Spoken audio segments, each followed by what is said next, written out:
நீங்க brand new laptop வாங்கினா அந்த எல்லா லேப்டாப்க்குமே டிஃபால்ட்டா 1 இயர் மேனுஃபேக்சரர் வாரண்டி கொடுப்பாங்க. இந்த 1 இயர் வாரண்டில என்ன கவர் ஆகும் என்ன கவர் ஆகாதுன்னு யாருமே உங்களுக்கு சொல்ல மாட்டாங்க. இந்த வீடியோல நான் உங்களுக்கு சொல்றேன், மறக்காம இந்த வீடியோவை சேவ் பண்ணி வச்சுக்கோங்க. நீங்க இப்ப புதுசா ஒரு லேப்டாப் வாங்கி அது 2 to 3 டேஸ்லயே வைரஸ்ல அஃபெக்ட் ஆகி இந்த மாதிரி ப்ளூ ஸ்கிரீன் எரர் வந்துச்சுன்னா இது வாரண்டில கவரே ஆகாது. உங்க லேப்டாப்பை நீங்க பயங்கரமா ரஃப் யூஸ் பண்ணி இந்த மாதிரி பேனல்லாம் டேமேஜ் ஆச்சுன்னா இந்த பேனல் டேமேஜும் உங்க வாரண்டில கவரே ஆகாது.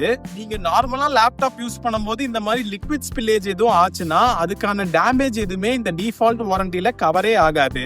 நீங்க ஷோரூம்ல போய் புதுசா லேப்டாப் வாங்கும்போது டிஃபால்ட்டா வாரண்டி கொடுப்பாங்க. அது கூடவே ஆக்சிடென்டல் டேமேஜ் ப்ரொடெக்ஷனுங்கிற கேர் பேக்கையும் சேர்த்து பர்ச்சேஸ் பண்ணுங்க. இந்த கேர் பேக் ப்ரொடெக்ஷன் இருக்கிற லேப்டாப்லாம் நீங்க தெரியாம கீழே போட்டாலும் அதுக்கான டேமேஜஸ் அவங்களே ஃபிக்ஸ் பண்ணி கொடுத்துருவாங்க. இந்த மாதிரி யூஸ்ஃபுல்லான டிப்ஸ்க்கு மறக்காம நம்ம சேனலை சப்ஸ்கிரைப் பண்ணிக்கோங்க.